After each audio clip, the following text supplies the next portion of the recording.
You're listening to Real Talk. The Irishman, Jojo Rabbit, Joker, Little Women. No, hold on. Can you go back?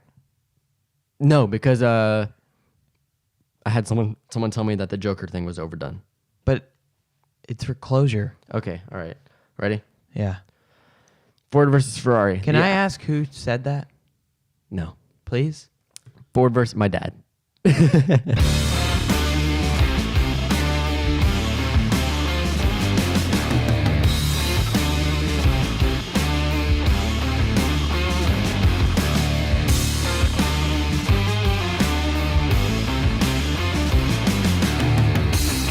Hello, everybody. It's Thomas. And as always, it's your boy, Carson S. Davis. It's your boy. Give me that. Episode 10. Hey, Wow. you know the gimme that's actually becoming like a multi-episode thing. Every time I do that, you say gimme that. Really? Yeah, it's been like for a couple episodes. Well, hey, yeah, give me that. Stop. We need a button now for Give Me That. No, we don't. Well, yeah, Thomas, we've made it to our 10th episode. That's after you listen to this, we will have 15 hours of Real Talk episode content. That's out just into the world. absurd. Yeah. Yeah. We're nearing in on a day. Hey, and we're actually getting up there. More people are starting to listen. Really? Yeah, so thank you to those of you who are listening. Episode 10. Who would have thought we'd made it this far, you know? Not me. Not me. Not me. I didn't think so. I mean, we're officially like 3 episodes past the average podcast. lifespan of a podcast. We're going to be saying that too for like all episodes to come. Like we're so X amount of episodes past the average podcast. We're like episode 150. Hey, we're 143 episodes past the average lifespan of a podcast. Yeah. Anyways, the Oscars were last night, and boy, it was a doozy. Woo! Actually, It'll be 2 nights ago when you're listening to this. But Right, but as of right now, when we're recording this, it was last night, Sunday evening at the 7 the o'clock. Dolby Theater in Hollywood, Los Angeles, California. Sunday, February 9th, 8 Eastern, 5 Pacific. But that's irrelevant now. It already happened, so you can go on YouTube. I'm going to go out and say it. The Oscars didn't disappoint. It didn't. It was very entertaining. Some things kind of did disappoint. Some things got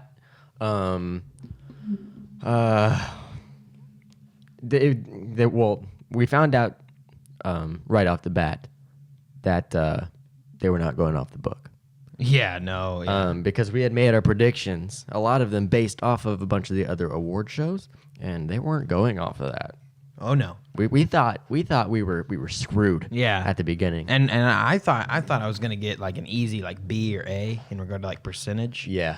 I got 14 out of 24. I got like a 60.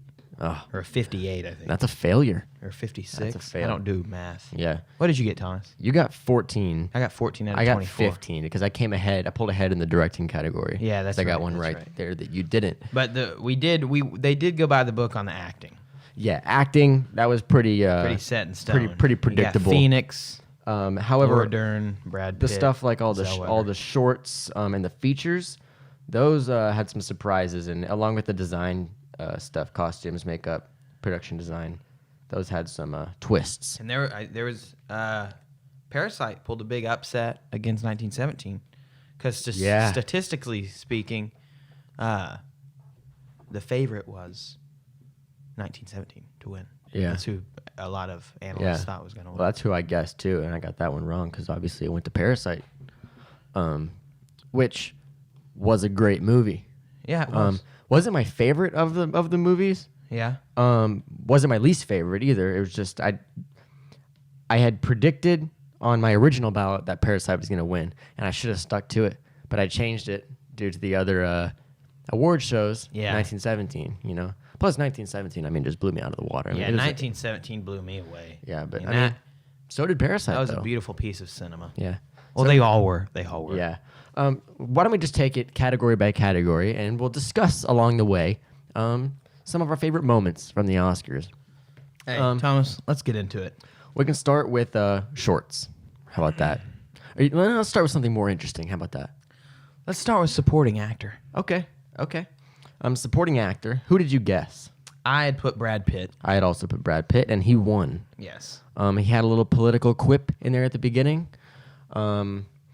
But the rest of his speech was very tasteful, I thought. He's Well, I actually. don't think a political quip would make it distasteful.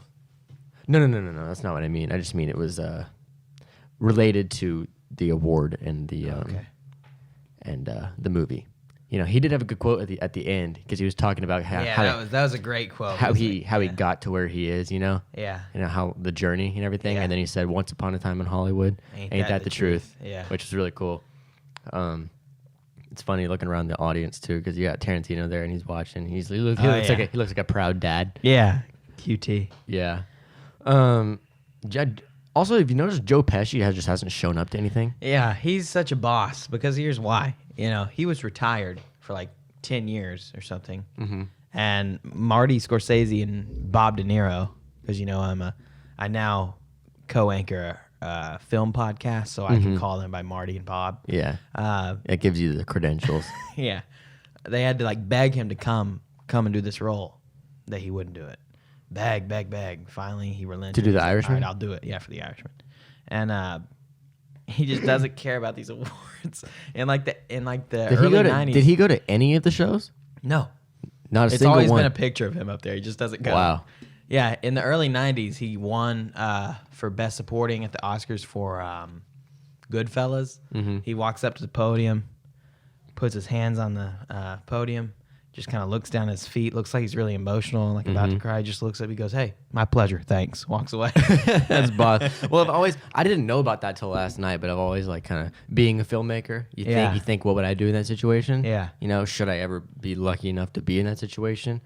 I always thought it would be boss to do that. Just walk up, be like hold the Oscar up, be like, "Thank you," and then walk off and say nothing else. Like they haven't even the music hasn't even died down from me getting up there. Yeah.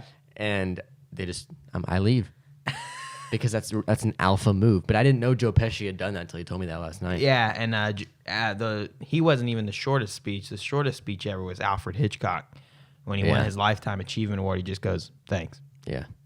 Well, hey, maybe there's some energy there. You know, some Boss. some alpha energy in common with wanting to just say thanks and get it over with. Yeah. Well, so Brad Pitt winning supporting was not a shock. It was kind of No, it wasn't. And we talked about this before. That was one of the most impressive lineups under a category because he was up against Tom Hanks, Anthony Hopkins, Al Pacino, and Joe Pesci. Now I had seen all those movies: Beautiful Day in the Neighborhood, Two Popes, Irishman, and Once Upon a Time in Hollywood. Mm-hmm. Definitely my favorite out of all of them was Once Upon a Time. Even A Beautiful Day in the Neighborhood was incredible too. Which, speaking of A Beautiful Day in the Neighborhood, that's how they opened the Oscars. That's true. I think Michelle Williams, I think, was the person who opened it because I was watching the thing this morning. That's an actress. Yeah. No, you're not thinking it's Who opened it? Who opened it? Also, why is the air conditioning so loud? Do you hear that? I do hear that. Be quiet for a moment. I apologize. Yeah, I apologize. That's what it sounds guys. like. I apologize. While the studio looks professional, it isn't. Hey, that's why you can donate to help us buy a studio. Help us get rid of air conditioning. No, it was Janelle Monáe. Oh. Okay. Anyways, she did an opening. And she with put her Beautiful Day in the hat on Neighborhood. Tom Hanks' head, which Yeah, is kind of sweet. That was cute, wasn't it? Yeah. Tom Hanks is just a cute guy. You know, Yeah. he's like Hollywood's, really not even Hollywood, just America's America's granddad or dad. You know, Yeah. Can you imagine being his son? Colin Hanks. Yeah. No, no, because honestly, Colin Hanks doesn't amount.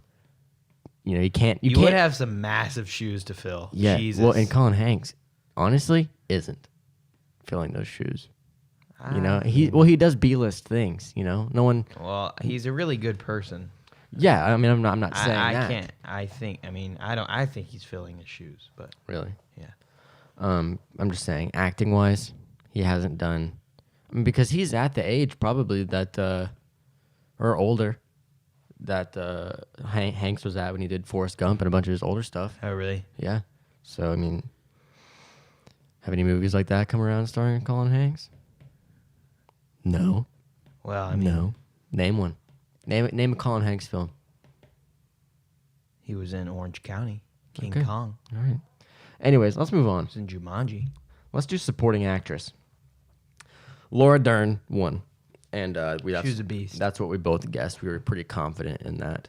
However, as they were showing the highlight reel from all the different movies of the actresses, it could have gone to any of them. Honestly, they were all great. Yeah, they were all great. I mean, Scarlett Johansson and Jojo Rabbit was incredible. Phenomenal. That's that dinner scene where he was wishing his dad was there. And she just became his dad. Yeah, she like wiped the ash. Yeah, on her face. And Margot Robbie in Bombshell. I need to see that. I haven't seen Bombshell, but the highlights that they showed looked really good. Florence Pugh, of course, from Little Women, she stole that movie, which we both agree was the best performance in that movie. And I don't know about best performance because that movie's kind of hard to judge in regard to like best performance because they're all vast variety of characters, but she definitely stole the show. I personally would say best performance. Okay. I don't know how do you look at it from an acting standpoint? Because we both saw that movie differently. Yeah. See, it's hard for me, even in like the award season, it's hard for me to put like a number on who is the better actor. Like, how do you really rate acting? Because like an award show is just rating it based on a number of votes on who did better. And I think that was kind of Joaquin's internal dilemma too. Like how can I be better when acting is such a team sport and it's not an individual, like who's... Yeah. So I get that, and it's really hard to put a number on it. But I think it's just who is more adaptable. I don't even have the word. It's just so hard. It's above my realm in to this say. year, I noticed especially, and more than a bunch of others, the movies have been so different from each other. Yes. Like you have you can't compare those. You have all ends of the spectrum, and of course, each movie has different roles with different demands, right? So it's really apples and oranges. Yes. And it's hard to pick a best. Even characters from the same movie, like in Little Women or Jojo Rabbit. Yes. I mean, there's so many different characters in that. I mean, from Hitler to the little boy Jojo, which we both agree that was a snub. Roman Griffin Davis a nomination. Okay, so what's the deal? Do you know because I feel like there isn't always 9 Best Picture nominees. Like that number varies. Usually 8 or 9. Is there always 5 for acting? No more, no less? I don't know. Well, this year was 4 for acting. For Best Actor, there's only 4? Nominees or categories for acting? No, I'm talking nominees. There's 5. 5? Yeah, because I think that's why. Like, people say there's snubs, but you don't have an unlimited amount of space to, like, somebody has to get snubbed. Would you have put Adam Sandler in the acting category? Read me the nominees. Antonio Banderas, DiCaprio, Adam Driver, Joaquin, and Jonathan Pryce. I would have. I thought, and I haven't seen Pain and Glory, so I wouldn't take him off of there. But I did see Two Popes, and I thought Adam Sandler did a better job than Jonathan Pryce.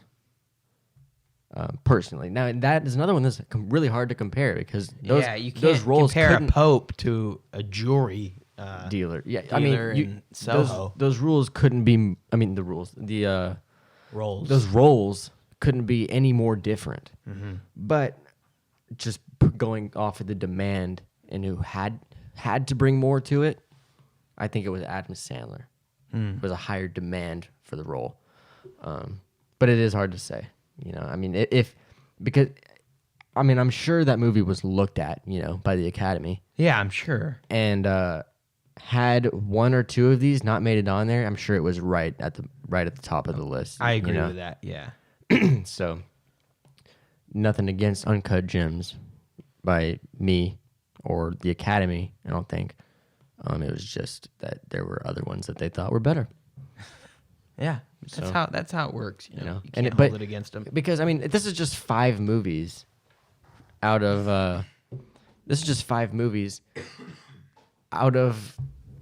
probably hundreds that came out last year. And Uncut Gems, is still at the top of those hundreds. It's not like because it got snubbed, it's like number 200. It's like one of the worst films. That's not what they're saying, But yeah, and that's the thing. The hardest category for me to pick a winner from was Best Picture. It was the hardest. Like, yeah. Not only was it the hardest to pick who I thought would win, it was also the hardest to pick who I wanted to win. Yeah. Because it was the first year I've ever watched all the nominees for Best Picture, and they're just all so different, and they're all so phenomenally well done that it's just, how do you choose only one? Yeah. Well, because like I could give you like a top 3, but it would be a top 3 for my favorite parts of the movie.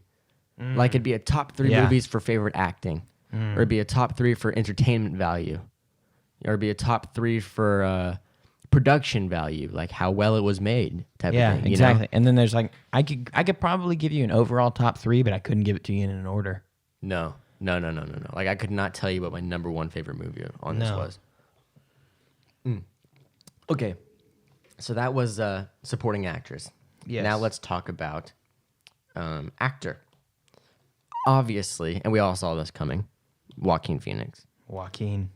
Although at the beginning of the Oscars, whenever the awards were going to things that was not expected, I did question it for a second. I never really questioned it. I was like, I kind of thought of like what would happen if he didn't win. Like, it would be a total shock. Yeah. Because like, he's expecting to win. Right. How can you not? Well, and it was funny because they show they've got a camera on all the nominees. Whenever it's announced, so you can see their reactions. Everyone had a reaction, and it was a positive reaction by everybody except Joaquin. Joaquin looked annoyed that he won because I think he was expecting to win, and he had that speech prepared, but he was nervous to give it because it was political. And it was very personal too. Right. Oh, I thought he had a great speech. I agree. I loved the speech. But oh my God! And at the end, when he talked about River Phoenix, Oh yeah, that was. I had watched very, very beautiful. He did a 60 Minutes interview with Anderson Cooper, And his whole family. Yeah, he talked because around his family, he's not who you see on talk shows, right? He's a lot less calm, He's or a lot more calm. He's a lot more personable. He seems like more of a normal guy. He's more relaxed. But by watching that, you learn how much his family means to him, and he never talked about River unless he's with his family. So that was a big deal for him to say that lyric that River wrote. And you could tell like that was the most I'd seen him freeze up at any award show. Yeah, because he was really struggling to get that out.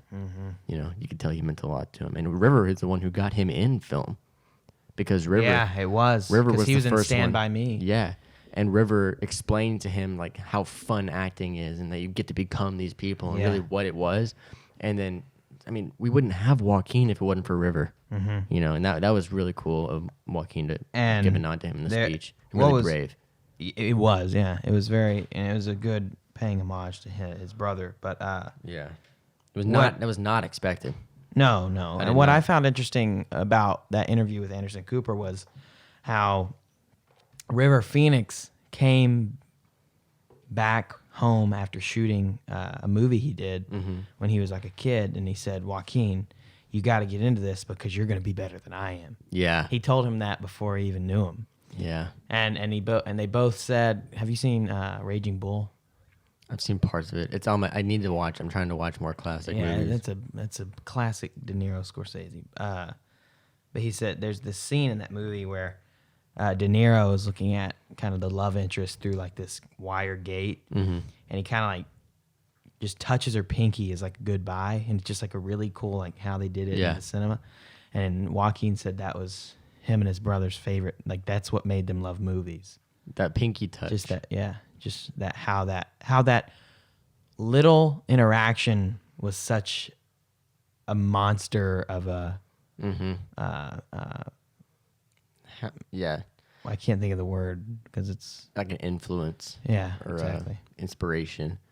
Yeah, and that's when I think about great acting performances. You think about those little nuances in the performance. You don't think about the performance as a whole as much as you do the little moments that made the performance. Like, you showed me that scene of Phil Hoffman from Punch Drunk Love. Oh, shut up. Yeah, that's classic. But there's the part that I remember from that, or one of the parts that I remember from that, just being like one of those moments, was that whenever he's pacing back and forth with the phone, and he just kind of like whips the phone to get the cord out of the way, type of thing. Just like stuff like that. Yeah. You know, that's like definitely was not written in the script that the actor brings to the role. Yeah, you know? talk about this is very non sequitur. Well, no, it's not because it's about the same scene, but I talk about this a lot on that scene, and it's hard to describe because it's so minute, and if you blink or don't pay attention when it happens, you'll miss it. But it's the most powerful point from an actor's standpoint in that scene where Adam Sandler says a vulgar phrase to him, and he like wants to lash out at him. Oh yeah, he has the, it's like, and he kind of like takes a deep breath and like puts himself together, and then he gives you this like this grunt, but it's not like that. It's more real, and it's just because, and you just can visibly see the boiling water like going over the pot right before it's about to combust. Yeah, when it looks like when he did that, he was like, okay, he got himself put together, but then he still explodes. Yeah, it's because like you can push it down, but eventually it's gonna come up. It's just building that pressure. It's so great. It was great. He's such a genius. Yeah, I'd never really I hadn't seen a bunch of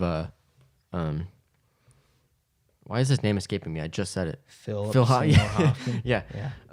If you don't, I'm about to. This will be my last Real Talk episode. If you don't know his name. I just said his name. I just lost my train of thought.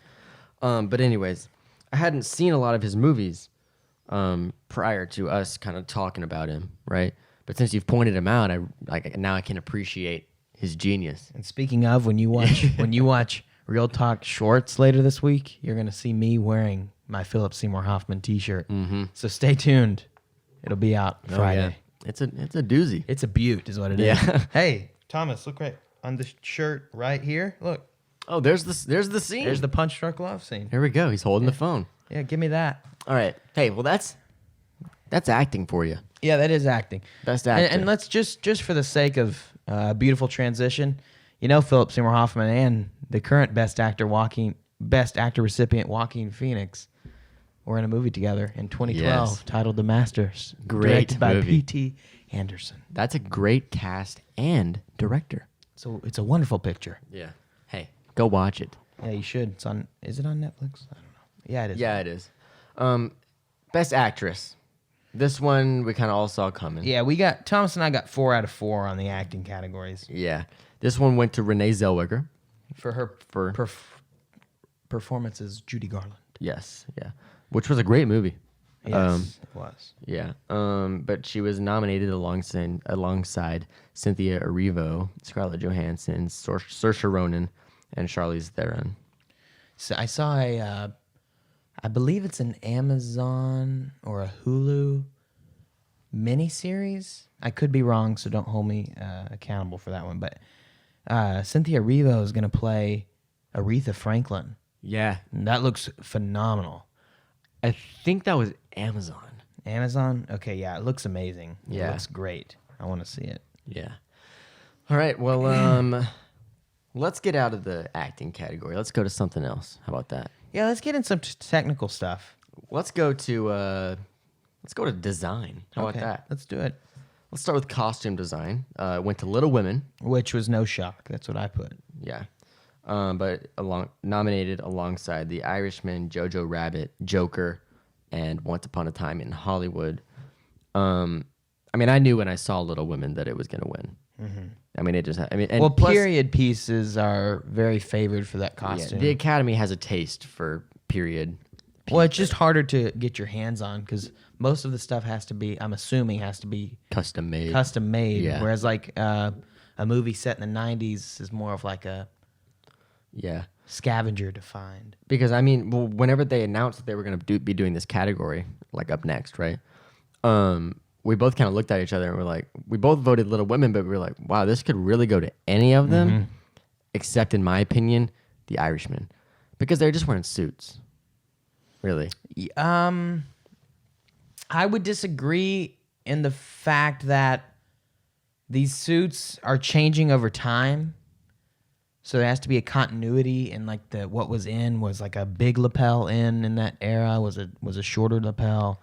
What kind of tie knot was most popular? And the design of color. So I would relatively disagree. but there were a lot of suits that were pretty. It was just a staple in that picture. But when you look at it next to Jojo Rabbit, Joker, Little Women, and Once Upon a Time in Hollywood, it's like it shouldn't even be up there. I thought Jojo Rabbit had a good shot because there was, for some reason, and as an actor, when I'm watching a movie, I never really get entranced in it, in like someone's costume, but what would you call that? Like a cardigan or a sweater vest that Scarlett Johansson wore? Yeah. I was always looking at that pattern. It was just so different. Yeah. Well, they did make her to stand out because no one else in the movie. And those shoes, they're like... Well, the shoes were a big deal. Yeah.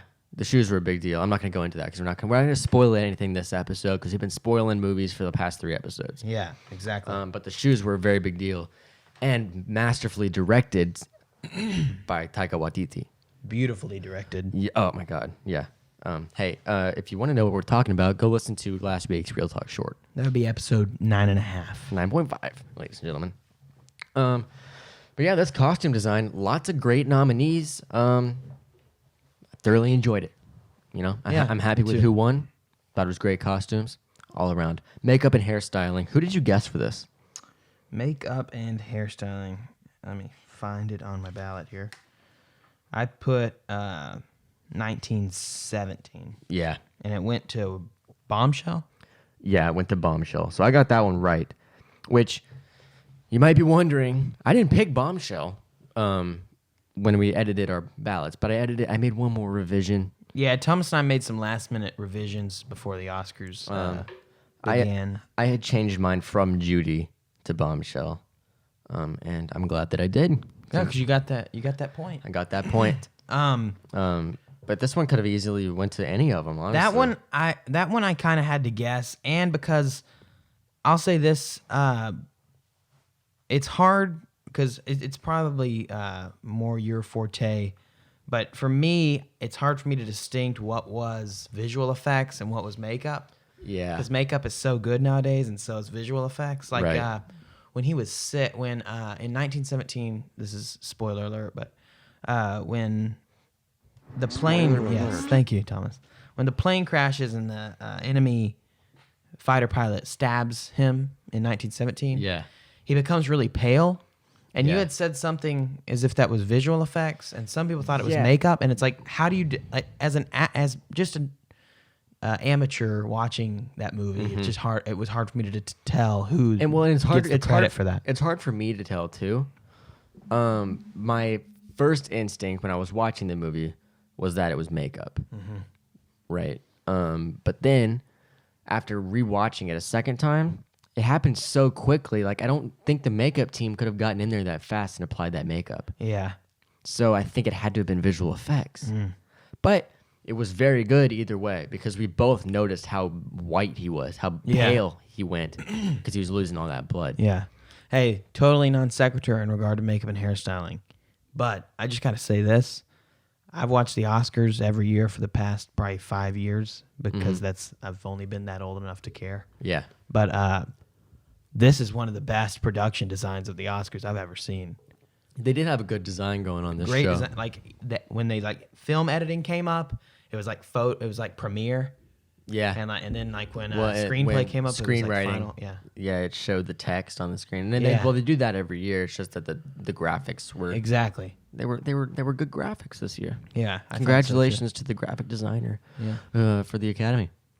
Good job. You did good. You should get an Oscar. Yeah, you should. Best graphic design. All right, let's move on to production design. This one, I think this went to Once Upon a Time in Hollywood. It did, and I'm still confused on that.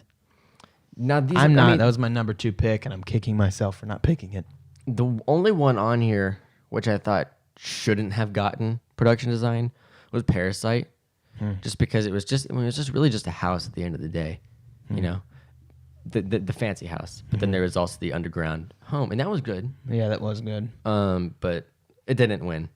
It was nominated with The Irishman, Jojo Rabbit, 1917, and Once Upon a Time. Jojo Rabbit definitely had the most eccentric production design. Yes. But my guess for this was 1917, and honestly, I'm disappointed it didn't go to 1917. That was one of my one of my disappointments. Yeah. From the Oscars, because I mean they were building sets that were over a mile long. That's insane. Over a mile long. That is insane. Yeah, I mean, and they obviously still had to do world building and stuff like that with CGI to finish it, because you can't cover. Of course. You can't cover like 20 square miles in production design. You can't do that. But I mean, for the No Man's Land, they had to build all that. Yeah. The mud, the barbed wire. They had to build certain contraptions so that the camera could fit through it. That shot whenever there's that sniper. Yes. I know what and he opens the door to shoot him and he blacks out. Later, when the camera goes through that window, they built that window to slide open so the camera could go through it. And it's called the award for the achievement in production design. And I think that's an achievement. Yeah, that was an achievement. I'm standing next to it. All right. In my heart, 1917 is best production design. Just like La La Land. Yes, I think that did win best production design too. Did it? I think Did it so. actually? Anyways, any thoughts on production design before we move on? I originally put 1917, but I was in between 1917 and Once Upon a Time in Hollywood, just because I did really enjoy the use of seeing a TV set in a movie.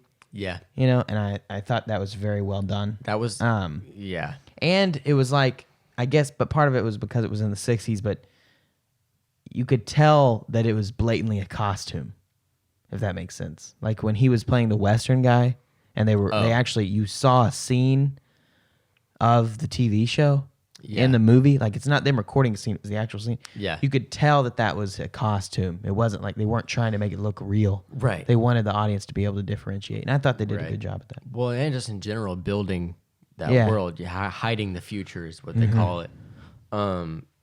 But having to put up billboards and stuff like that for movies that came out around that time and different advertisements. And yeah, exactly. You're right. Also, hey, little tidbit. Do you remember in the credits? I don't know if you stayed for this. Did you see it in theaters? I saw it at home. Okay. Well, in the credits, there's like a kind of a credits scene where he's doing an advertisement for Red Apple cigarettes. Yes. That's a thing in Tarantino movies.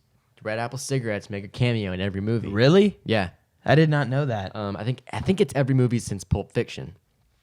But that movie, it was like I wasn't looking for them the first time I watched it, right? Mm-hmm. But once they did that credit scene, I was like, oh yeah, the Red Apple cigarettes. It wouldn't be a Tarantino film without it. So that was a nice touch at the end. And then of course, like afterwards, he's like, they call cut on the commercial. He's like, these cigarettes taste like shit. Yeah. Yeah, it's a fictional brand in the Tarantino universe. Yeah. Pulp Fiction, From Dusk Till Dawn, Four Rooms, Kill Bill, The Hateful Eight, Once Upon a Time in Hollywood. Wow, that's very interesting. I did not know that. Yeah. Yeah, I mean, I'm surprised I thought of that just now. Hey, nice. I'm going to pat myself on the back. Hey. It's your boy. No, that was me. Oh. You're listening to Real Talk. That's my button. Because You that's need to- my voice. I need to get a button. Yeah, you need to get a button. How about this in my button? Nah. Anyways, let's move on from production design to visual effects. The people nominated were Endgame, The Irishman, The Lion King, 1917, and Star Wars. I will go on record and say that I was rooting for anything but Star Wars. It's had its time to shine. Can you just get out of the spotlight, please? What ended up winning? 1917. Okay. Yeah. We both guessed The Irishman, I think, for the de-aging technology. Yeah, I put The Irishman. However, I am not upset. 1917 had great visual effects, especially when they showed the before and after and the renderings of the visual effects for the burning church. Mm-hmm. That was great. Also, I think they showed a clip for of the scene where he got killed. Mm-hmm. They did, yeah. In the visual effects highlight, Yeah, which so makes me think it's visual You're right, effects. You're right. And I didn't realize how much de-aging they had to use for Joe Pesci. Yeah, because they showed the side by side. Yeah. And wow. Yeah, I think Joe Pesci's de-aging looked the best too. Yeah, I agree. De Niro's was a little hard to buy at some points. But I think part of that too is because he's De Niro, and I mean Pesci is Pesci, but you haven't seen Pesci in so long, Right. You see De Niro pretty frequently. Yeah. Speaking of De Niro, I agree with that. I made a little quip last night yesterday. Okay. Last night to you, and I never really elaborated on it, but De Niro they're gearing up for principal photography for a new movie directed by Marty, starring Bob and Leo. Oh, wow. That's gonna be good. Yeah. I love Bob and Leo and Marty. Any further notes on visual effects? That's all I had. Oh, we were talking about this a little bit yesterday too. We were talking about like if you go back and you watch Old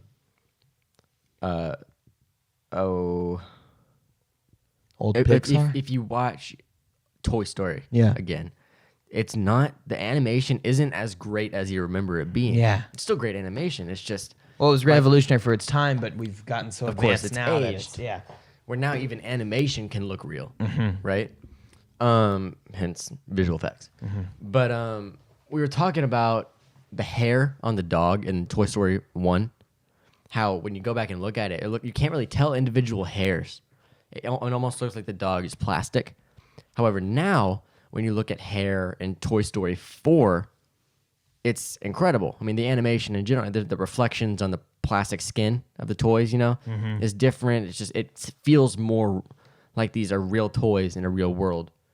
The animation and the physics and the everything operates better. Yeah, I mean, look at that, and the lighting especially. Yeah, that's wild. Look at the lighting. I mean, Yeah. I think that's part of the limitations of old animation. Yeah. Is that you couldn't have advanced lighting. I agree. I agree. Because having it in shadows gives you more room for error. It kind of hides your mistakes. But that's another thing in Toy Story 4. The lighting was a lot better. It was more contrasty because you could have highlights hitting hair now because it would catch the individual hairs, which brings me to visual effects. That was a tangent that came full circle. Nice. Yeah. The Lion King was nominated, and I think it was nominated for the amount of fur in the movie. Yeah. Because that was revolutionary. I think they did they had a new process and like a whole new, like they reinvented how you do for fur CGI? and with CGI, yeah. Which it looks good. It looks Did you good. get to see the Lion It looks King? a little too good because they used that same technology in Lady and the Tramp, and I found Lady and the Tramp to be a quite unenjoyable movie. Well, just because the visual effects have nothing to do with how enjoyable the picture was. Well, in this case, it does. Oh, okay. Here's my reasoning. The dogs, your brain is wired to look at dogs as dogs. So when a dog looks like a real dog and is talking, your brain freaks out. Right? Because watching the animated Lady and the Tramp, you're like, okay, it's animation. Who cares? You don't see anything wrong with it. But now that it's like live action and it looks real, it put me off in a weird way.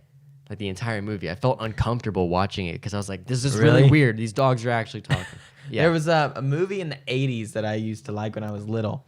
It came out in the 80s, and it was called The Adventures of Milo and Otis. Have you ever seen that? Mm-mm.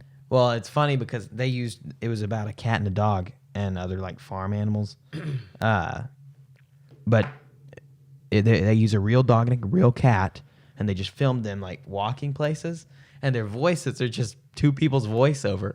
So it's just like which one is talking just from whose voice it is, but like nothing moves and nothing symbolizes who's talking other than just this voiceover. Well, like I almost would have preferred it if they were just barking and you had subtitles. That's actually kind of interesting. I would have almost preferred that. Yeah. Which sounds weird to say because it was. I mean, that's the thing is like it was great cinematography or not great. I mean, great visual effects. Yeah. Too great. Yeah. Because it was weird. I just anyways. looked up some pictures from the Lion King, and that looked like a real lion. Yeah. It's almost like that's what they were aiming for. It is almost like that. Let's move on to film vision. That's directing, film editing, and cinematography. Let's start with cinematography. I was super passionate about this one, and I'm really happy that I got this one right. 1917 won. Yes. My man, the legend, Roger Deakins. Yes. I explained to you yesterday because he had a very classy speech.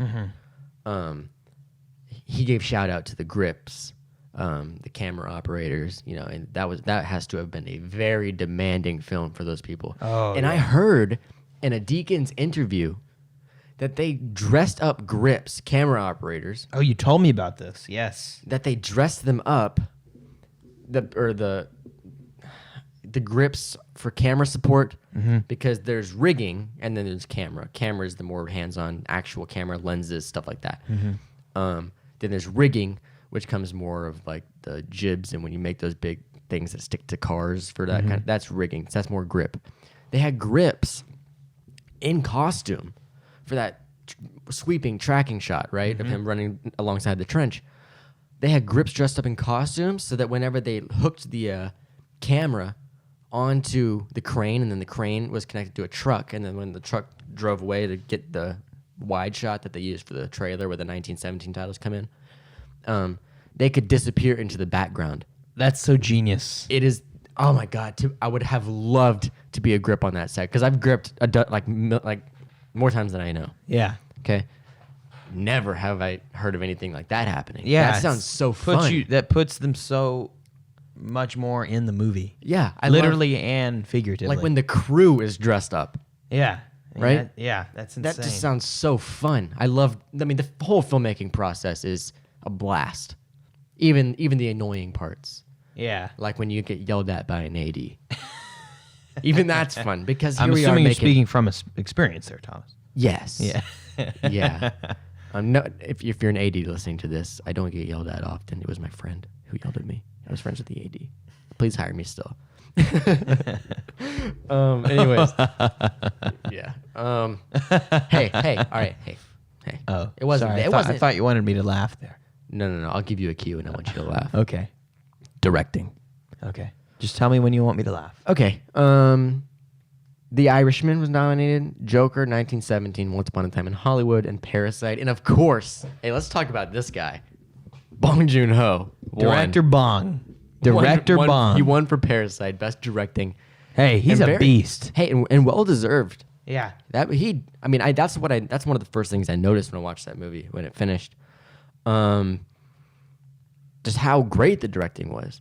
But I want to talk about Bong Joon Ho's experience at the 92nd Academy Awards. I think he had the time of his life. Oh my God. And I would too. He was having a blast. You could see him in the background. There was like a GIF made out of it. If you say GIF, don't at me. It's a GIF. It's and a if GIF. it's GIF, you're wrong. Yeah. So. Anyways, you could see him after he had given his speech, and the then other let person's somebody else giving talk. Yeah. He was in the background He's just looking at admiring it. He's just looking at it. He's smiling. That's he's what I would laughing. be doing oh my too. God, though. yes. Can you dude. imagine just holding an Oscar? I couldn't pay attention the rest knowing of the it's show. yours? Like if I had one in the middle of the show, which is where directing is, Yeah. about the middle, I couldn't pay attention for the rest of the show. You'd be like, "Can you believe this shit? I'm holding an Oscar right now." And then not only that, he got three got Oscars. Four? First four. Yeah, person- because Best Picture. You got Best Picture. He's the first person since Walt Disney to get 4 in one night.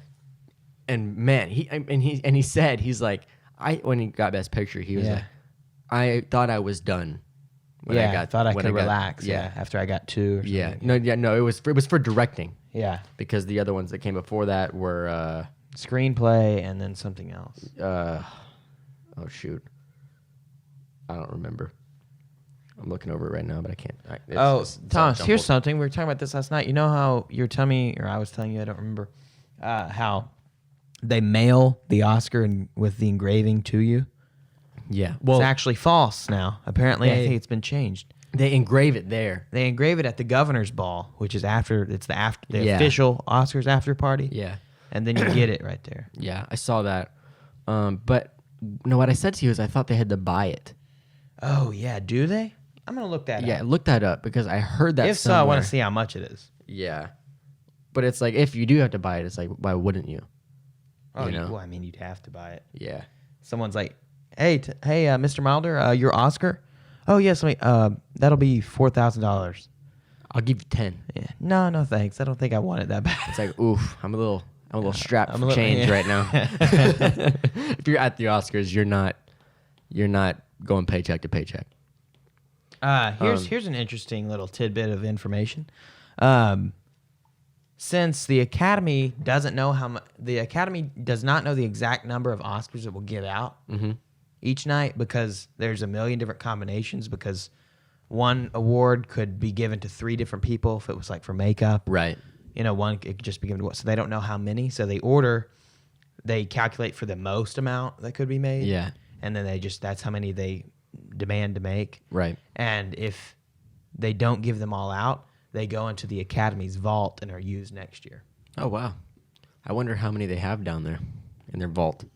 I don't know. Hey, speaking of the Academy, they're opening a museum in December. And it was advertised to have, I mean, it was really quick, so I didn't get all of them. But the 2 that stuck with me were the ruby slippers and the shark from Jaws. Oh, yeah, you told me that. I got to go to this museum. Yeah, that looks amazing. It sounds awesome. So we got to make a trip out there. Hey, you know what? We could vlog it.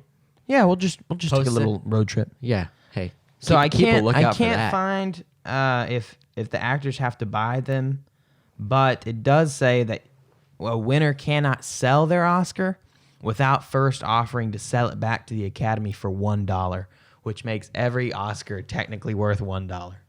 Wow. You have to sell it back to them for $1? You have to give them the offer to buy it for $1. Oh, I guess that's a minimum though. Yeah, minimum. So That's the max you can sell it to them for. Really? Yeah. They demand that if you're going to sell it, you must offer to sell it to them for $1.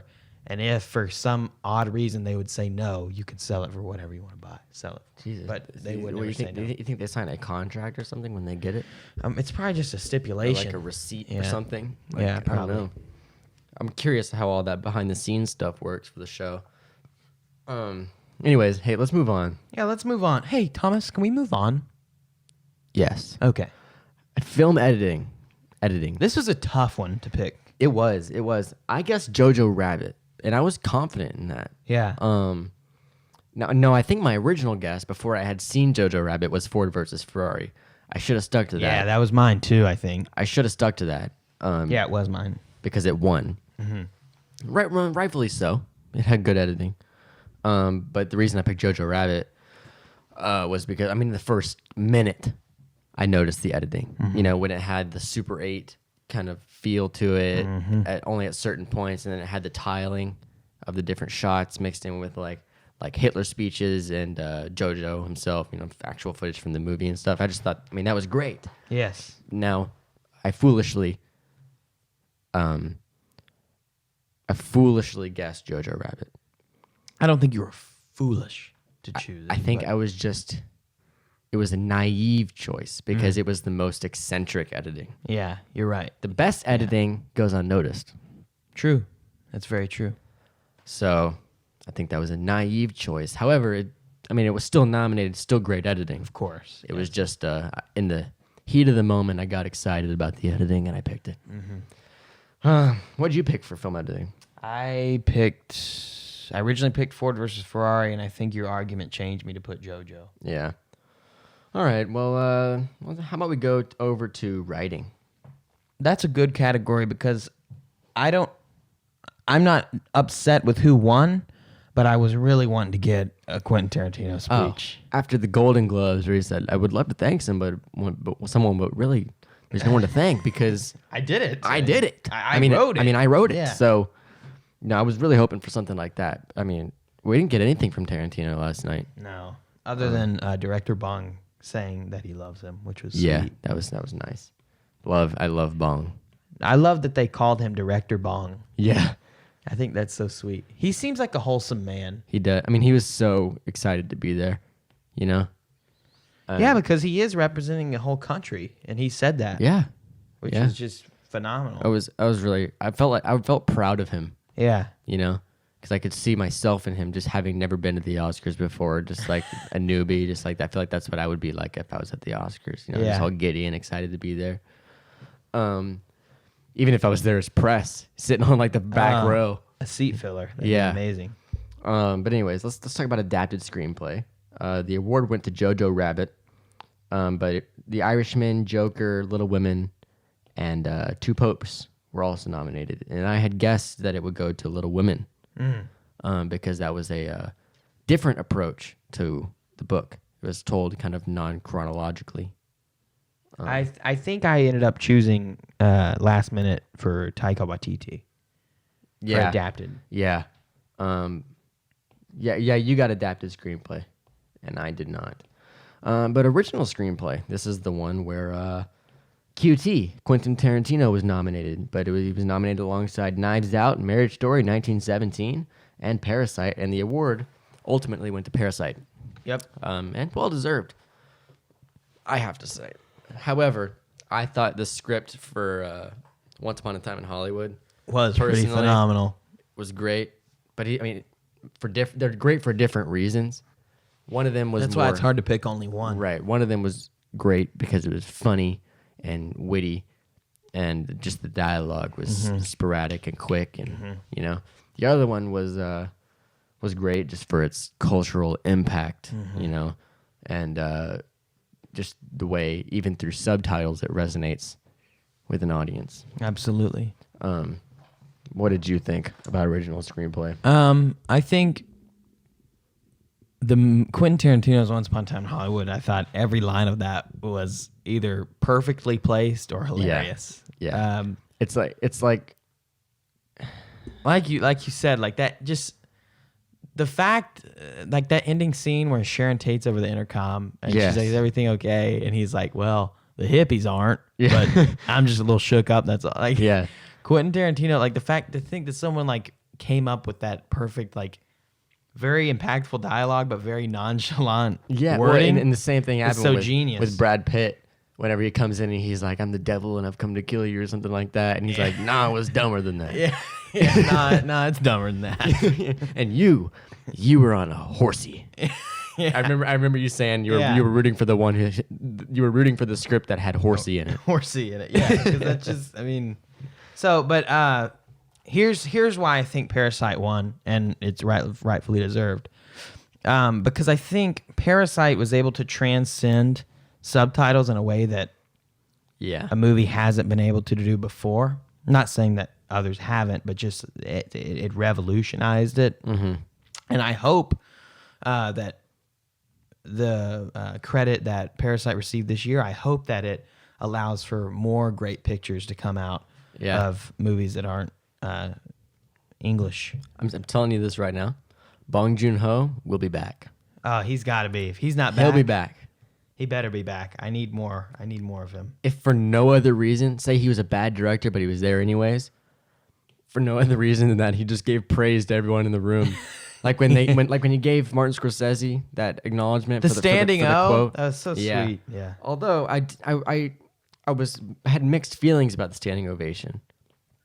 I kind of wanted them to give Bong Joon Ho a standing ovation. Well, they did when he walked up to the stage, you goober. But they gave Scorsese, but he's just kind of like taking the spotlight away from Bong Joon Ho. Yeah, Scorsese's kind of had his time. Yeah, I disagree with you though, because they didn't just upright and say, "Oh, hey, Bong Joon Ho win, but let's give this standing O to Martin Scorsese." Right. Bong Joon Ho won, and Bong Joon Ho gave his praise to Martin Scorsese. True. He gave the light that was given to him and reflected it back to Martin Scorsese because that's his hero. True. So I don't agree with that. No, you make a good point. A good point. And I thought it was sweet of him because, and like I told you last night, I read an interview that they did with Bong Joon Ho and how, no, this wasn't an interview. This was at the nominees luncheon for the Academy Awards where he said he learned how to use American cuss words from Spike Lee. Yeah, yes. And then Spike Lee ended up being the presenter that gave him his award for Best Director. Yeah, that's funny. Music and sound. How about that? This one, I got all four. I did too. Let's talk about... Well, score. I mean, come on. We knew that was going to. You knew it was going to Hilder. Yeah, shout out Hilder. Who presented that award? Because whoever it was couldn't say her last name. It was Natalie. No, it wasn't. It was Gal Gadot. Oh, yeah. And Brie Larson. And then the actress from Alien. Oh, why is her name escaping me? Oh. Sigourney Weaver. Yes. Wow. This podcast is just us trying to think of people's names. Yeah, I feel like there's been a lot of dead silence in this podcast. So It's just relaxed. I'm Carson. sorry. I'm a little tired. I'm not even gonna lie. I'm tired too. I'm tired. I was up late. Had to get up early. Yeah. Yeah. Well, it's a rainy day here in Texas. Up here, back down in Texas. Texas. Anyway. Jesus Christ. Well, That was so stupid. let's just we're at a halfway. Oh yeah, let's get through this. Joker had a phenomenal score. Yeah. One of the best scores I've heard in a long time. I don't know about all time. Well, that's But hard to. that's hard to say. Definitely this year. However, it had that score, regardless of what your taste in music is or your taste in scores.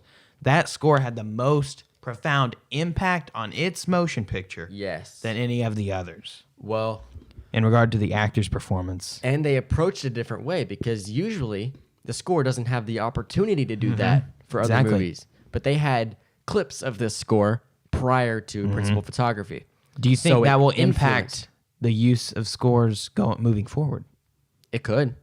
It could. I know personally, if I'm making a movie, I'm going to try to have at least a sample of the score going on set. You know, if it's going to get you moments like that bathroom scene, hell yes. Yeah. You know? No, but when they did a taste, they did a little sample, the orchestra at the Academy. They did a little sample of each score, right? Playing each one. That was cool. But well done. Objectively, you cannot say like that listening to all of them back to back that Hilder's score did not stand out. It definitely did. It didn't sound like any of the other scores. You know, and they were all great scores. But Joker was not However- your average movie either, too. So However, I've got to stick to my guns here. Screw Star Wars.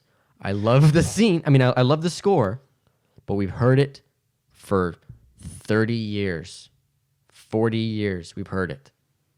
It's the same. hey, but if you've heard it for 30 or 40 years and it's still getting nominated, that just proves how beast of a score it's the that same. is. It's more of an adapted score than an original score. Well, I mean, it's not dun dun dun dun. Right. Dun, dun. It's not that. But it's the same notes, played differently. I mean, I get that. I mean, it's just a new movie, but Yeah. it just to me, I look at it and say, "Dang, that's one Well, beast of a score." If it's getting nominated over and over. Who did again. that? Well, yeah, and so, don't get me wrong. I love John Williams. Yeah. I love him.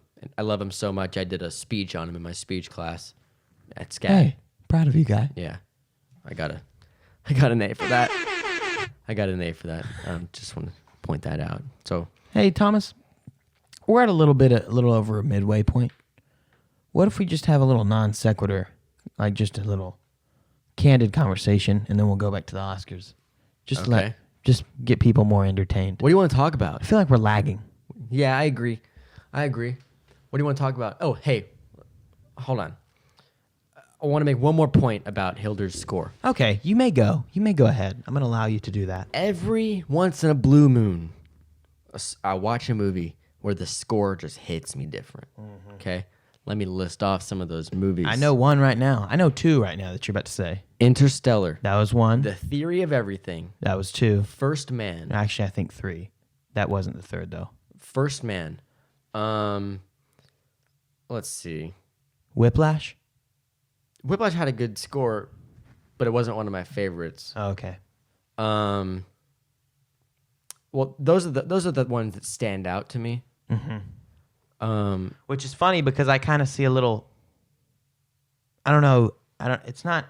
Those movies definitely aren't near the same, but there's an overarching lens view that you see through that movie, like kind of the same theme of production. Like I don't know how. I'm not relaying this into the right words, but for some reason, like when I think of Interstellar and the Theory of Everything, I don't know. I guess the way it's made has They're some. both They just kind of seem like they're in the same category. They're both in some high way. concept movies that are both very extremely masterfully directed. Yeah, that's what it is. Which both movies tie everything. The endings tie everything together brilliantly. That's what they have. Do in you have the common. book right there, First Man? Yeah, I got the book. I also have the Actually, I loved the score so much. Yeah. In Interstellar? that. Hold on one second.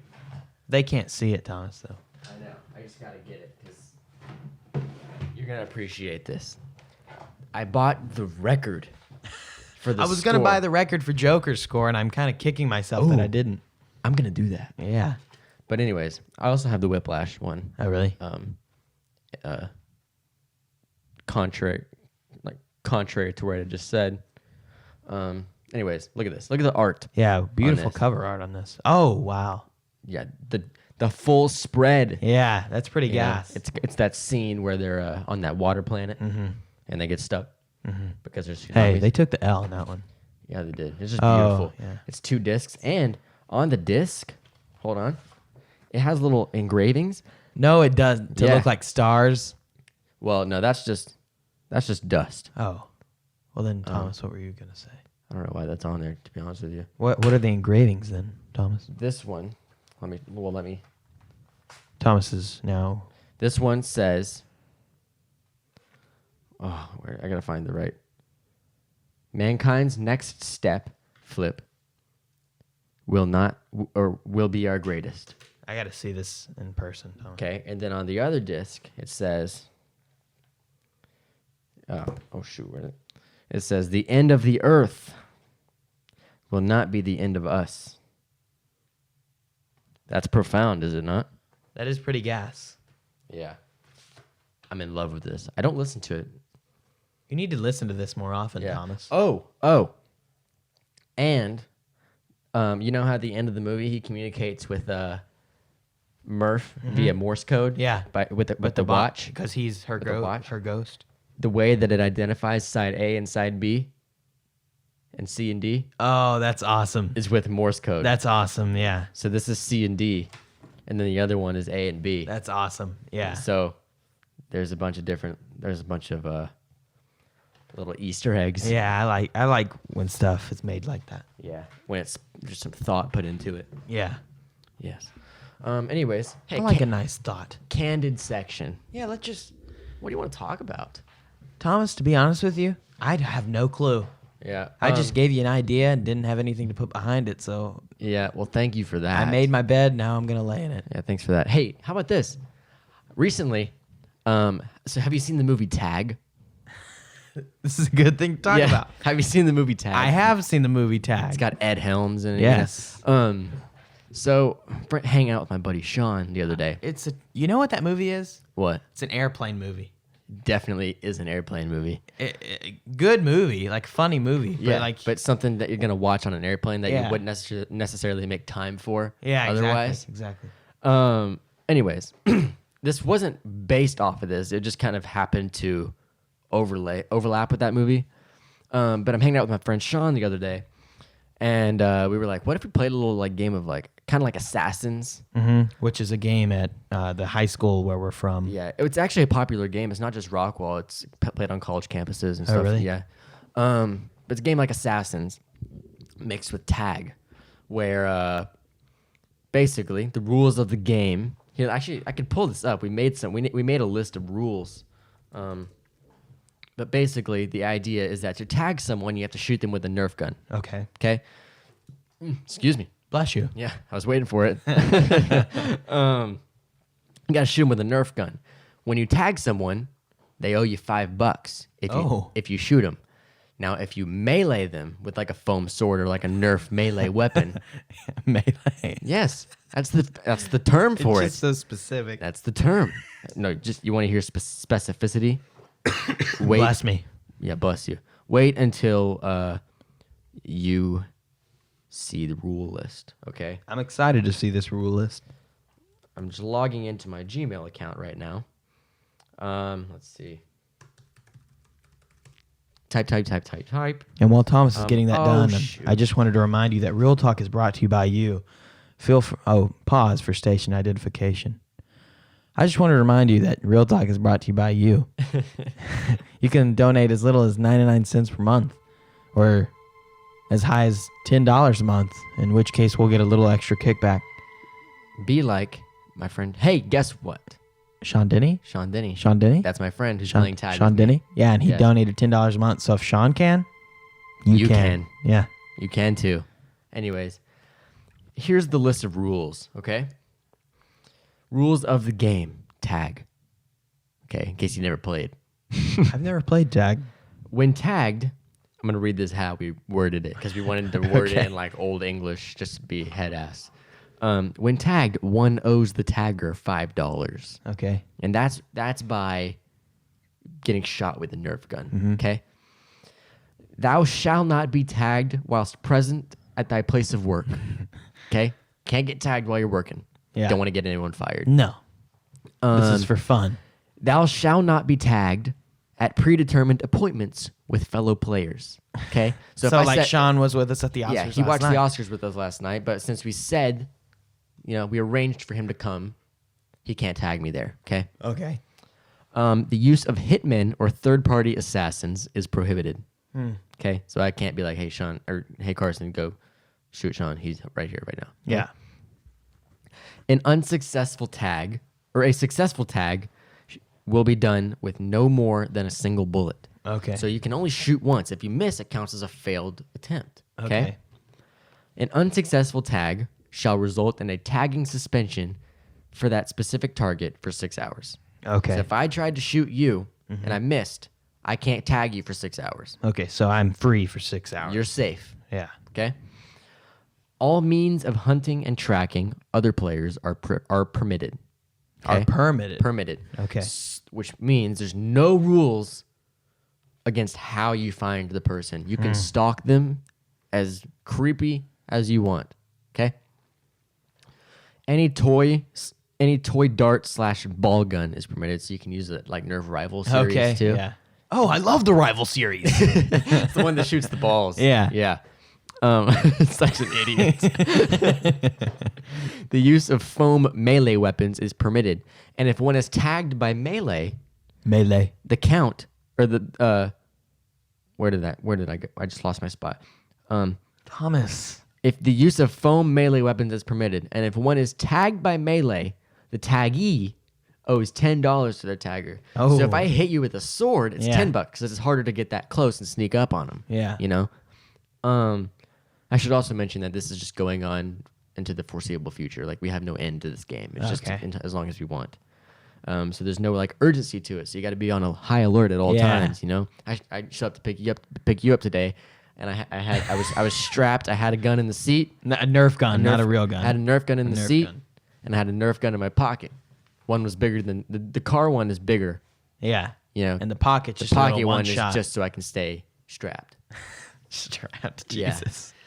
Anyways, a tag can be countered by tagging your tagger, Okay. whether by firearm or melee. This counts as a failed attempt for the tagger, thus imposing a 6-hour safety, okay, or a 6-hour safety period on you.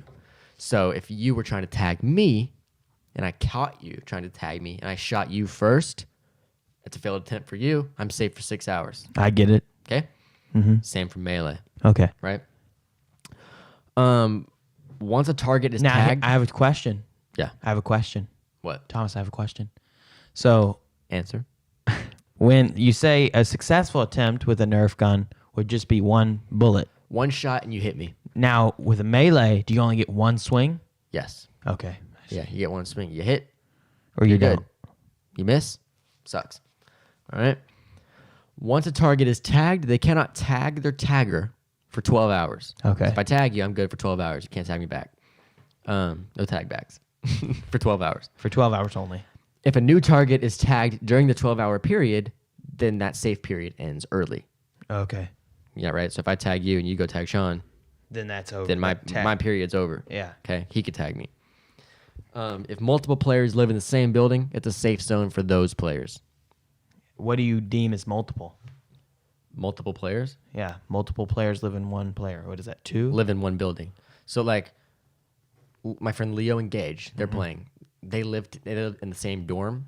They can't tag each other in that whole building. Okay. I But see. me and Sean could tag them. Okay. I gather. that now. building. I gather. Yeah? Yeah.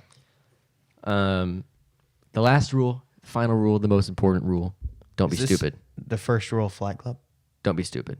No, it's not. That would be redundant considering I'm talking about it on a podcast. Can't talk about Fight Club on a podcast. Did I say Flight Club on accident? I'm not sure, but I understood what you meant. Yeah.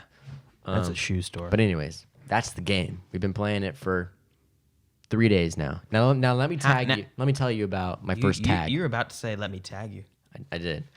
Let me tell you about my first tag because I started as it. I volunteered to start as tribute. Yeah. Yes. So I was like, I'm gonna go for Gage. So I track him that night. It starts at midnight, but that's for tagging, so I could still do surveillance during that time. So I went to his house because he had Snapchatted us, and I saw that he was like at Target.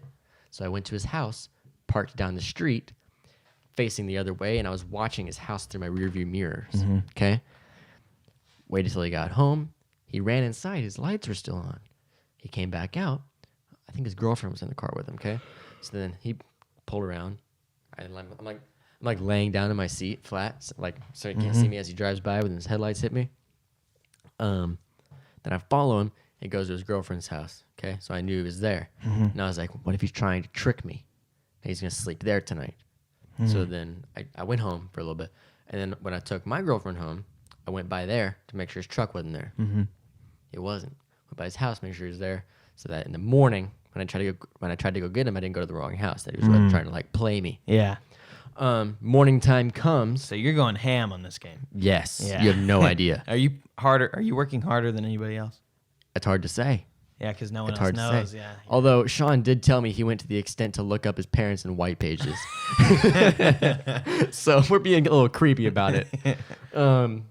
But you got to do what you got to do. There's no rules against how you find them. Yeah, exactly. That's where the creativity comes in. You got to be like a private investigator. Now, let me ask this. Did you tag somebody yet? Yes. So how much did you get paid? $5. Cash? Do you do cash or We did Venmo? Venmo. Now, Venmo. here's a little nuance I got to ask you. Because Venmo takes a portion out Yes. if you do direct transfer. Yeah. So do you make them pay for the transfer out, or are you only getting paid like $4.87? Whatever, 47 or whatever the 1% fee is, you know. Because the minimum's got to be, I think, 50 cents. So you got $4.50 probably. I don't know. But But it kind of sucks. you don't lose it if you keep it in Venmo. So if I True. just keep the $5, Do you have a Venmo card? No. So if I just keep the money in Venmo, then whenever I get tagged, I can just give him that $5. True. Yeah. You know, I'm not really losing anything. Yeah. Because really the $5 or the $10 is just gonna kind of circle around the group. Yeah, you're not right. really losing it because Yeah. you'll eventually get it back. Yeah. Anyways, morning time comes. I show up and I get underneath his truck. I'm there for an hour. An hour? Sitting under, like laying on my Thomas, stomach underneath. Jesus. And I was going for melee. Yeah. I was going for melee, so I had my foam sword, right? And my plan was when he gets to his truck, because You just hit him on the leg. I had received intel from his girlfriend that they were going to be leaving around 9:30. Yeah. So I was there at 8:30 in case she lied to me and they were leaving earlier than that. Yeah. They left on time, so really it was wasted time. But anyways, my plan was I was like this. I had my like sword ready. Yeah. And I was like ready to like hit his legs when he gets into the driver's door. Yeah. Okay.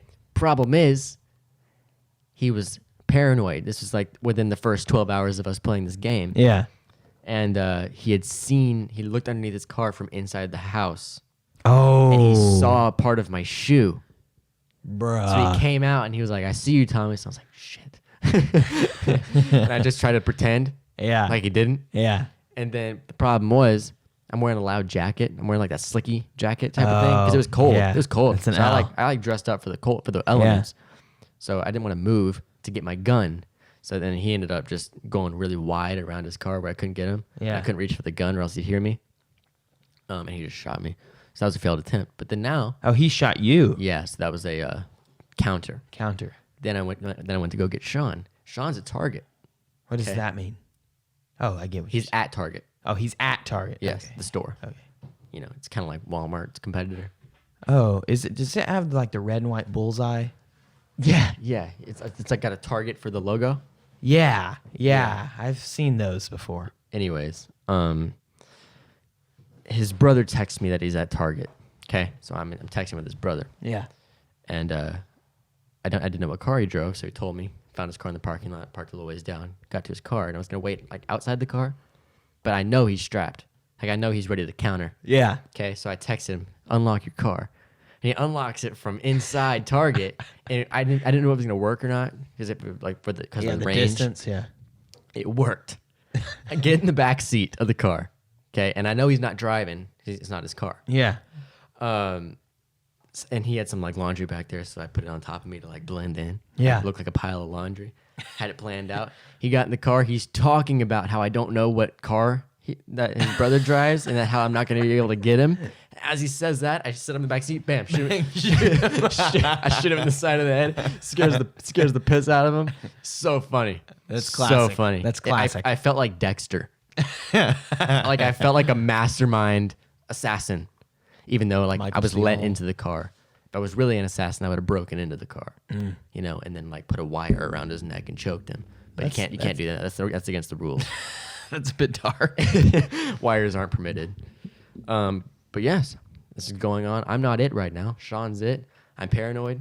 I don't think he's gonna tag me back because I tagged him, and it'd be kind of lame for the game for him to just tag me and go between us two. Yeah. So, I mean, I still got to be on my toes. Yeah. But I do know that he's doing some surveillance today Oh, yeah? against a certain somebody. I'm not going to give that information out because I want him to tag him. Well, Got to keep the game moving, now we know it's not you, so it's either two other people. right? But he don't know. He don't know. They don't know. True. And they're probably not going to listen to this. If they were smart, they would. If they were your friends, they would. That's true. Y'all are my friends. Thank you for listening. Well, Thomas, we're getting to about 15 minutes, so let's kind of review Best Picture real quick. Yeah. Okay. I guess. Well, let's do the. Want to just go over the short section real quick? 'Cause we haven't done that yet. Yeah, we can do that. Animated short went to Hair Love. These were all kind of just like random guesses. For Yeah, us. we didn't we really hadn't know. seen any The of only one these. I kind of knew that was going to win was Skateboarding in a War Zone, if you're a Yeah. girl. And my theory on that proved true.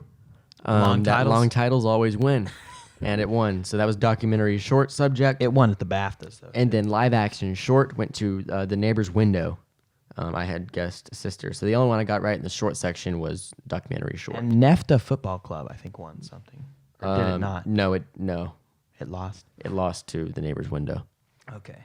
Obama's production company, High Ground, won Yeah, they Best did. Documentary Feature. And we were wrong. Obama's didn't get a shout out. Yeah, they they did. did. They did shout out Higher Ground. Yeah. But not specifically the Obamas. I would have done it for the clout. Yeah. You know. Yeah. That would have gotten an applause. Yeah. You know. Give me that. Being in a subject that no one really cares that much about, as compared to something like Best Picture. You know. Yeah. Your average Joe would get up and go to the bathroom during that. You know. Not me. Well, we're not your average Joe. No. We have a podcast about movies, and we got to stay for the whole thing. Yeah. Not me. I don't even leave for the commercials. Hey. I hold it. Best Picture. This was a doozy. Yeah. It Thomas, was. who did you put? Actually, hold on, not Best Picture. Animated feature, documentary feature, and international feature. Well, we just did documentary feature. No, that was short. No, we just talked about Oh, yeah. American Yeah. Factory. Thomas, International. Listen, get with the game. Really Cameron. quick. International feature obviously went to Parasite. Yeah, because how can you be nominated for Best Picture and not win the international feature category when none of the other Yeah. films in that category were nominated for? Yeah, Best and then especially, I mean, that proved true when it won Best Picture too. Yeah, yeah. You know, it's like the other guys didn't have a chance. Yeah, exactly. And then we had animated feature, which surprisingly went to Toy Story 4. That was unexpected. I think that was unexpected. Because Toy Story 4 originally has not won anything in this, I don't think it award had. season. I mean, it at could've least at the big shows. For the main. It was usually switching between Claws and Missing Link. Mm-hmm. But neither of those won. My guess was I Lost My Body, but I mean, You were wrong. I was wrong.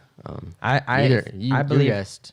I put Missing Link. Yeah, so we were both wrong. I thought you were gonna win, Yeah. but no. Now we can talk about Best Picture. What a doozy. Ford versus Ferrari, The Irishman, Jojo Rabbit, Joker, Little Women. No, hold on. Can you go back? No, because I had someone tell me that the Joker thing was overdone. But it's for closure. Okay, all right. Ready? Yeah. Ford versus Ferrari. Can I ask who said that, No. please? Ford versus my dad. Ford versus Ferrari, The Irishman, Jojo Rabbit. Are you gonna say it? No. Good, because you muted your mic. No, I'm not going to say it. Little Women, Marriage Story, 1917, Once Upon a Time in Hollywood, and Parasite. Ultimately, as we know, went to Parasite. I guessed 1917. What did you guess? I guess 1917.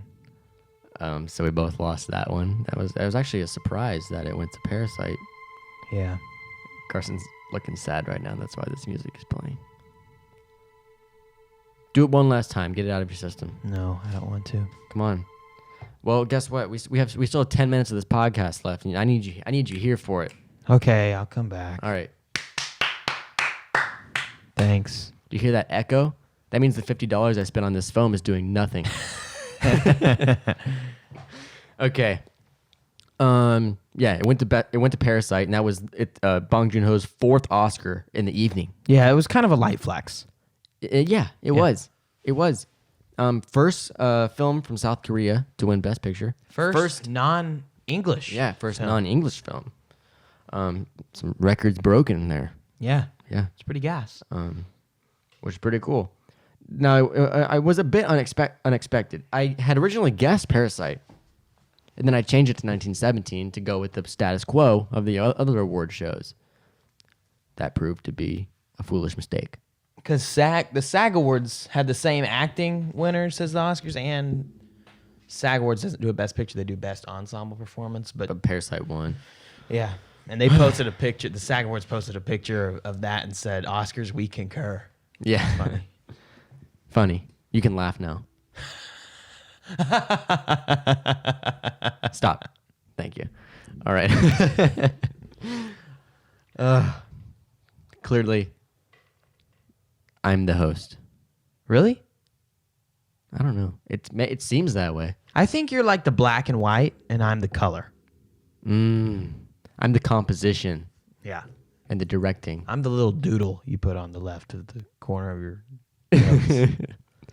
Oh yeah, we gotta fit something in here for him too. Gotta make sure Carson has something to say during this podcast as well. Thomas, I'll quit right now. I know. Episode 10, that'd be a good episode to quit. Thomas, feels like you don't want me on here anymore. Listen, we're at 121.39 right now. Yeah. 41. Are you firing me right now? No. It's time for recommendation of the week. Oh, yeah, it is. And I don't have one right now, so I'm going to let you go first while I think about it. Do you have one? Yeah, I have one. All right. Tell the people about it. All right. So mine recommendation of the week is kind of what I would like to call the hearth of musical biopics. So we're living in an age where, Bohemian Rhapsody did really well last year. Rocket Man did really well this year.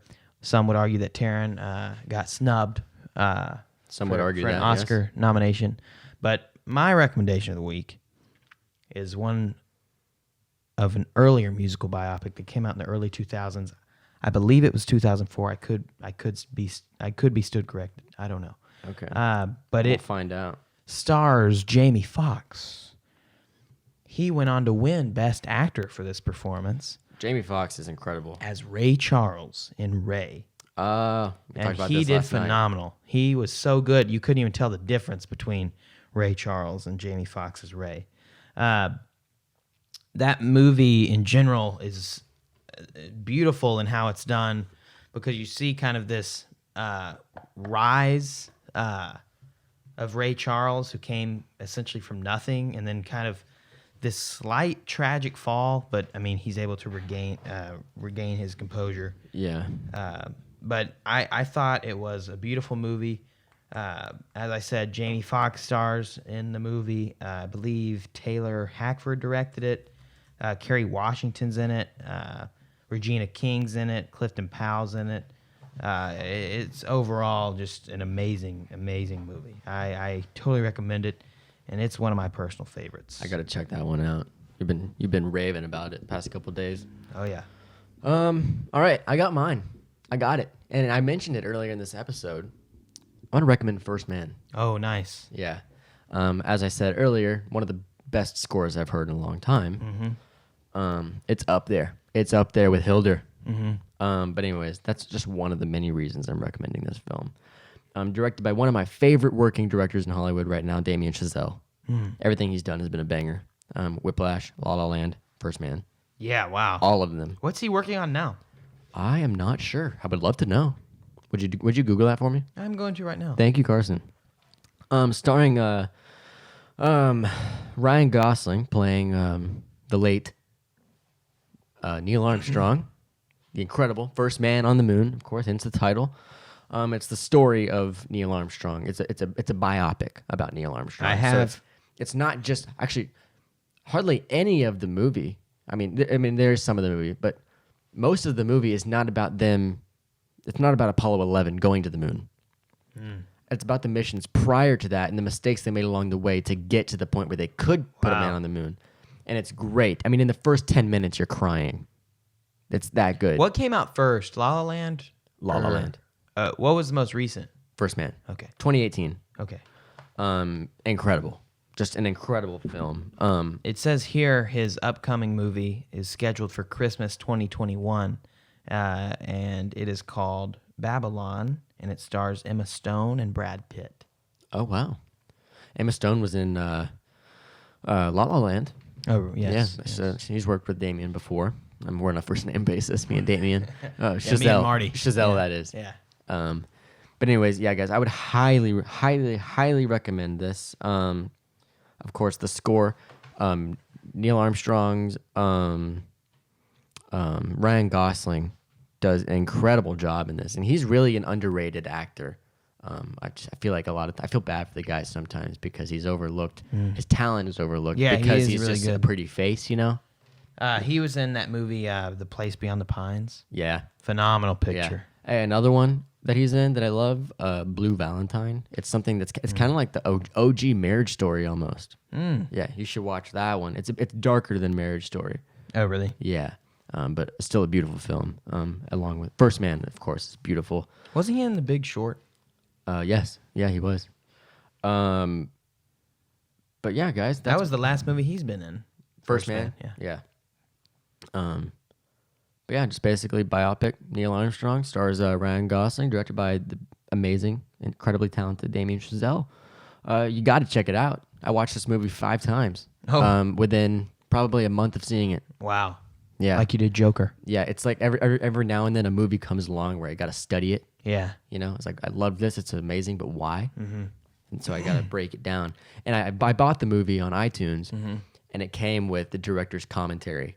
So it's Damien Chazelle, the editor, and I think the cinematographer, all watching the movie and doing a commentary on it as you watch the movie, which was amazing. That sounds good. It was awesome. This movie had incredible visual effects as well. Really? I mean, I can't tell you enough good things about this movie.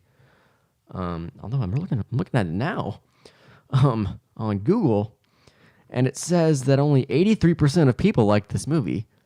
83%? Yeah. That's pretty good.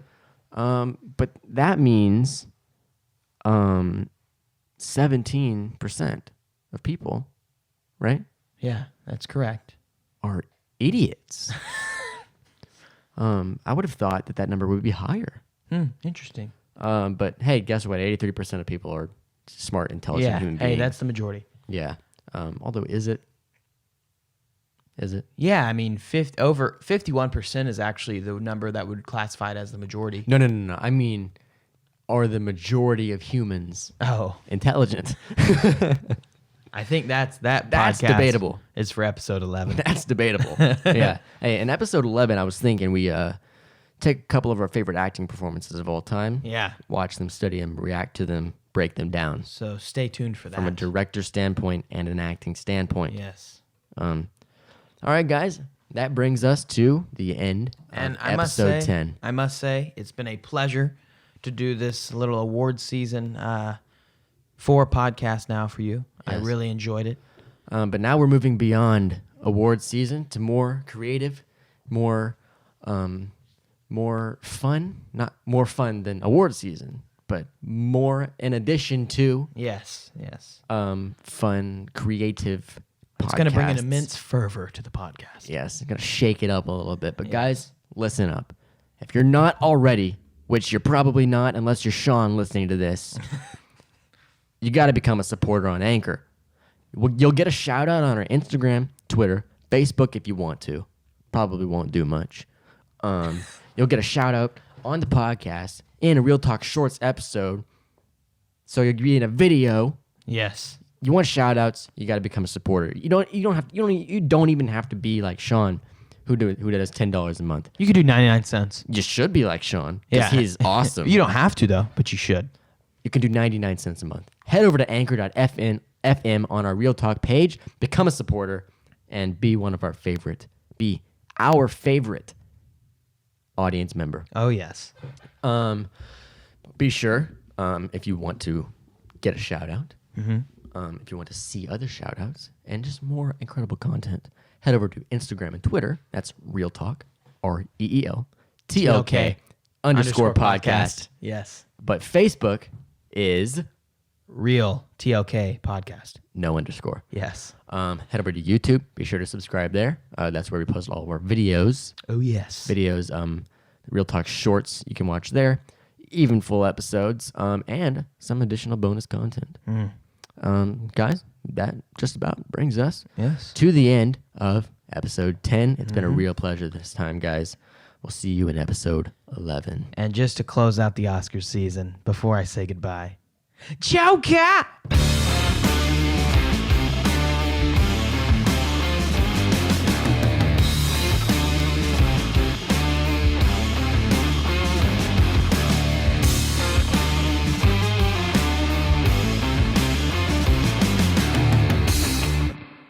You're listening to Real Talk